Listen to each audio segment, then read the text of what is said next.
Cara masak gulai ikan senangih, samba kelapa campur rimbang, yang enak banget. Let's go kita masak. Pertama kita siapkan terlebih dahulu santan. Sebanyak 1 liter kurang lebih. Kemudian daun kunyit, cabai rawit, kunyit, dan sejumput parutan kelapa yang akan kita blender. Kemudian tambahkan 2 siung bawang merah.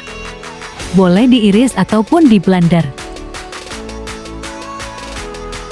Dan setelah itu baru kita masak dengan api yang sedang, dan tidak lupa juga kita aduk-aduk, agar santannya ini tidak pecah ya sobat.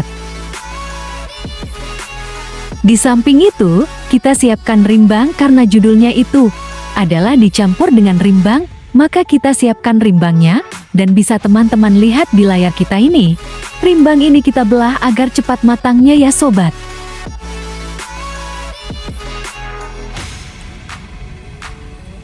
Setelah santan ini bergelembung, selanjutnya kita masukkan rimbang yang sudah kita bersihkan ya sobat. Kita masukkan secara perlahan, dan tidak lupa juga kita aduk-aduk sesekali kuah gulai kita ini. Ya sobat, jangan lupa tambahkan asam dan garam serta ajinomotonya. Ini adalah ikan senangih yang sudah kita panggang ya sobat. Dan seperti inilah bentuknya. Baru kita masukkan ke dalam kuah gulai kita ini. Dalam bahasa Indonesia, lauk sinangih atau ikan sinangih adalah ikan senangin. Nama ilmiah dari ikan ini adalah Eleutheronema tetradactylum, atau di beberapa daerah juga dikenal dengan nama ikan kuro atau ikan kurau. Lauk sinangih atau ikan senangin merupakan jenis ikan laut komersial dari suku Polynemida yang disukai karena rasanya yang lezat. Dalam khazanah budaya Minangkabau, istilah ini sangat populer karena diabadikan dalam pantun tradisional. Ikan senangih bernilai komersial tersebar di perairan Asia hingga Australia dan dikenal dalam bahasa Inggris sebagai four-finger trudfen atau Indian salmon. Dalam sastra, ikan ini sering tertangkap oleh nelayan tradisional, dan namanya dikenal luas berkat pantun klasik Minangkabau yang berbunyi, "Sinangih lauk urang tiku, dia tua jauh daun pandan, manangnya adiak di muko pintu, malapeh udah pai bajalan."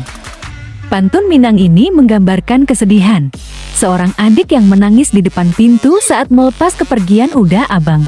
Sajian gulai ikan sinangih dari tiku yang dihias daun pandan menjadi simbol suasana haru dalam perpisahan tersebut.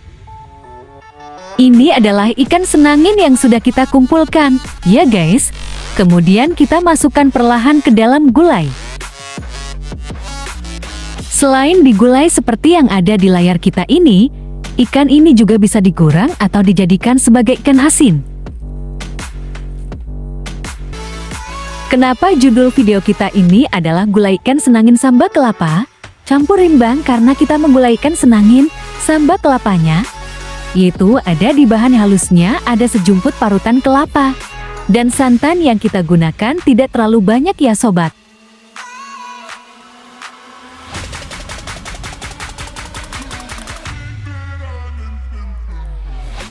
Setelah semua ikan ini masuk kemudian kita aduk pelan-pelan saja, agar ikan ini tidak hancur ya sobat. Jika sudah seperti ini saatnya kita tinggal menunggu santan ini matang, dan semua perbumbuan meresap ke dalam daging ikan. Hal tersebut bisa kita lihat dari buah rimbang, apakah matang atau tidak ya sobat. Tidak lupa kita koreksi kembali rasanya apakah ada yang kurang atau tidak. Setelah kuah santan ini menyusut selanjutnya kita kecilkan api. Dan tunggu sekitar 5-7 menit, dan gulai siap disajikan.